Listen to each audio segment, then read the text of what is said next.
So today we're wading through the sources you sent us to really break down a super detailed review of the Dyson Spot Scrub AI. Yeah, this isn't just another robot vacuum. The reviewer is pretty clear they think it's a serious step up from everything else out there. Exactly. So our mission is to figure out if it really is a big leap forward in, engineering and intelligence, or if it's just really, really good hype. Hmm. Okay, let's unpack this, starting with the first impression. The hardware itself. Right. The moment it's unboxed, uh, the source makes a big deal about how it feels engineered with purpose. Not just slapped together like some of the budget ones. No, not at all. We're talking about like solid bumpers and sensors that look like they're actually integrated into the design, not just tacked on. It feels built to last. And that's so important for consumer confidence. That feeling has to extend to the setup, too. Oh, for sure. And the sources say the app walkthrough is, well, incredibly helpful. It doesn't just connect to Wi-Fi. It sort of holds your hand through the room mapping, and this is crucial. The basic maintenance, Yeah. for the brushes, the tanks, the filters, so you're not left guessing.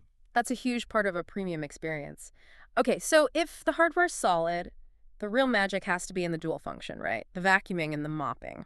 Yes. The review called it genuinely practical, but what does that actually mean? It can't just be a damp rag dragging behind the vacuum, can it? What's fascinating here is it's not. Not at all. We're not talking about just a wet pad. Okay. The sources specify that this thing uses high-frequency counter-rotating scrub pads. It's an active mechanism. So it's actually scrubbing. It's actually scrubbing. And that's what lets it attack those, dried, sticky messes in the kitchen instead of just smearing them around.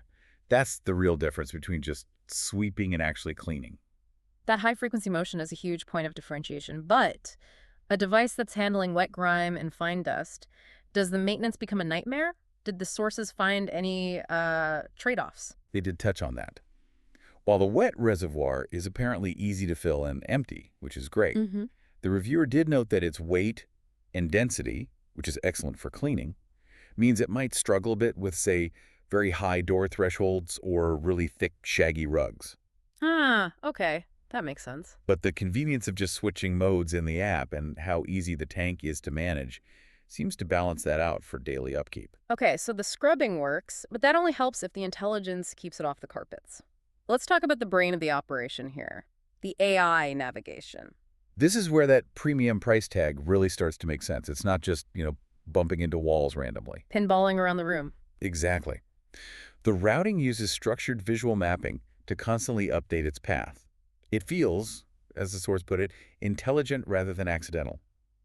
The robot is truly floor-aware. And what does that mean in practice? It means it detects floor transitions instantly. It knows when to lift the mop pads, when to stop the water flow, so it will never ever try to mop your carpet by accident. And that builds so much trust, it means you can actually let it run unsupervised. Yes. And for the user, that floor awareness translates directly into control. The app lets you set schedules, clean specific zones, and you get a whole history of where it's cleaned. So you have that reassuring feeling that the job is actually getting done right.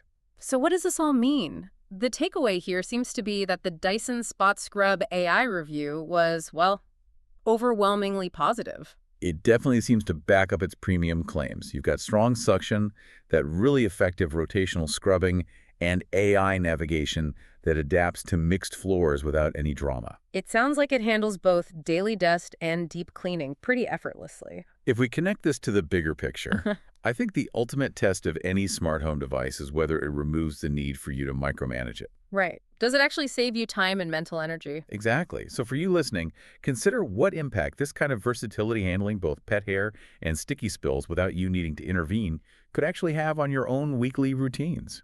And as always, just a quick reminder for everyone listening. This is educational commentary and not medical advice.